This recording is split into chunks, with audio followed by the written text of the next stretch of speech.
Hello and welcome. I'm Linda Cavanaugh here with Maestro Joel Levine talking about the last concert of the season. Now this May concert features an all-orchestra program and you're really putting your guys and gals through the ringer on this one. Oh yeah, anytime we don't have a soloist, and we do that about once a year. We give the orchestra a chance to shine on its own. I mean, after all, we have all these virtuosos on stage and they might as well have a chance in the spotlight.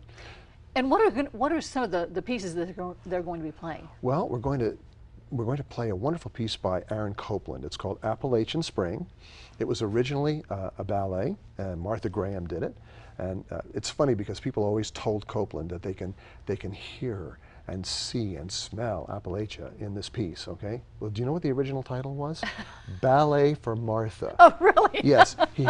The whole title came after he wrote the music, so I shouldn't really tell people that, but in fact it's true. Well, it colors your understanding of something when you see the title. Well, and you know, you can really hear, you can hear and smell. I mean, people are right.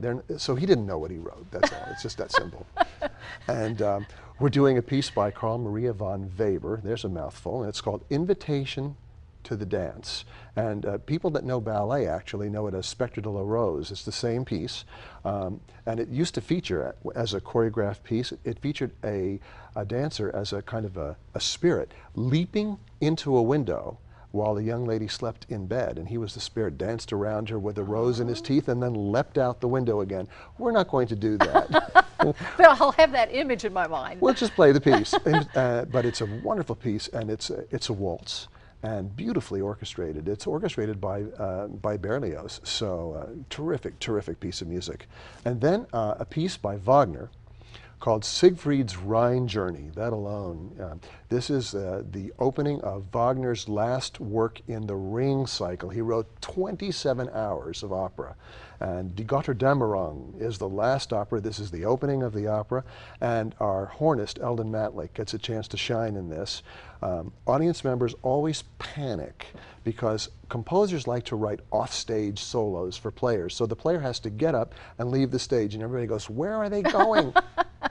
Must be an emergency. Yes, exactly. Yeah. But it must be a fire that we don't know about. But they'll figure it out in about 3 minutes, because about 3 minutes after he leaves the stage, all of a sudden they hear this off-stage horn call, and then he comes triumphantly back onto the stage to join his colleagues. And we're going to close this program with a piece that everybody knows, and that's Bolero, the famous Bolero by Ravel. Yes. Oh yeah, from 10, yes. We won't go there. And it's funny because everybody knows the piece so well. Orchestras play it all the time, and yet it's one of the most difficult pieces we play because the melody is so simple and so straightforward that everyone that has to play it, it's passed around from musician to musician as a solo. They all panic because it's so easy. It's like, what if I make one wrong note? So the challenge is walking the tightrope and getting through Bolero. But it's a lot of fun to conduct, and it's a lot of fun to play. And this has been a wonderful season, but when you reach the end, is there a sense of relief or is there a sense of regret that it's over? All of it, of course. It's like wrapping a movie that you've worked on. You know, we all hear stories of actors. You know, yes, they've been away from their families and they may have been on location and all the difficulties of that. But you also regret that it's over. You know, we love each season a chance to interact with our audiences. We never take them for granted, and it's 1 year at the time with us. You know, we realize that the audience doesn't have to come to hear the Philharmonic. They come because the orchestra loves to play for them, and they love us. It's a love fest. And we can't wait for the next season. Thank you. Thank you so much. And we thank you for joining us for this series of conversations, and we hope to see you in the concert hall.